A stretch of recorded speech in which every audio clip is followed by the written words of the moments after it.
Hey everyone, Matthew here. Welcome to my channel Heroic Press, dedicated to bringing you the latest in superhero movie news and comic book investment tips.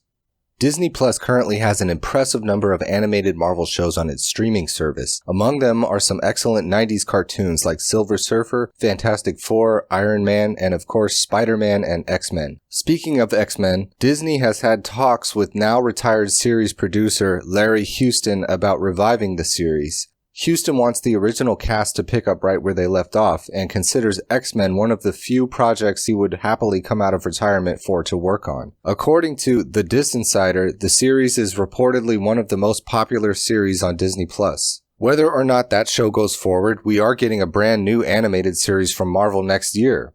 As many of you have heard, Marvel Studios is going to release an animated What If series on Disney Plus. The series is set to come out in summer 2021.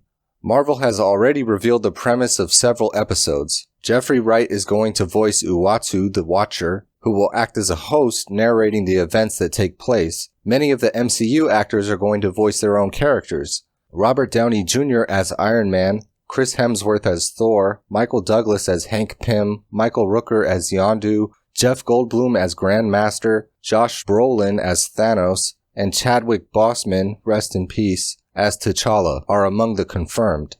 Perhaps Marvel is taking a cue from the success of Sony's animated Spider-Man Into the Spider-Verse. Sony surprised everyone with an excellent theatrical release using groundbreaking animation techniques which they are seeking to patent. I'm sure Marvel does not want to be outdone, and judging by the cast of What If, I would think the highest production value available can be expected for their debut animated project. This brings us to the original comic book series that the show's concept is based on. What If was a series of one-shot hypothetical stories where characters were placed in alternative situations. A few key books in the title are expensive, like What If number 10, where Jane Foster becomes Thor, with CGC 9.8s going for greater than $700. And What If 105 from the second series, which introduces Spider-Girl, Peter Parker, and Mary Jane's daughter, with 9.8s approaching $500. There are a lot of less expensive books like What If 31, where Wolverine kills the Hulk, with 9.8s below $200.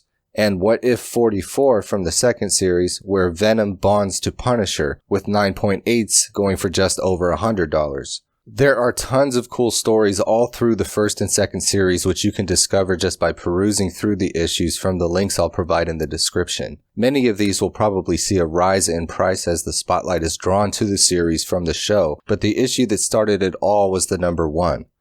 The 9.8 for What If number 1 has a fair market value of $375. There was one lucky bidder in July who won an auction for $239.50. Aside from that, and 4 sales in January and February, every copy this year has sold for over $300. 9.6s have only been crossing the $100 mark since May.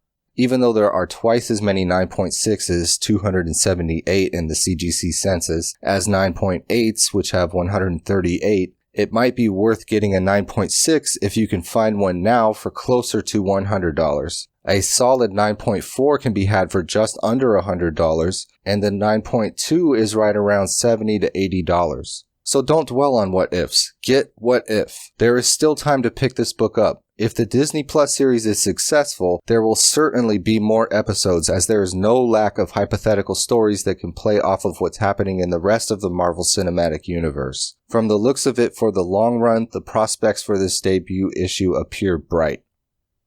That's it for this video. Thanks for watching. See you next time.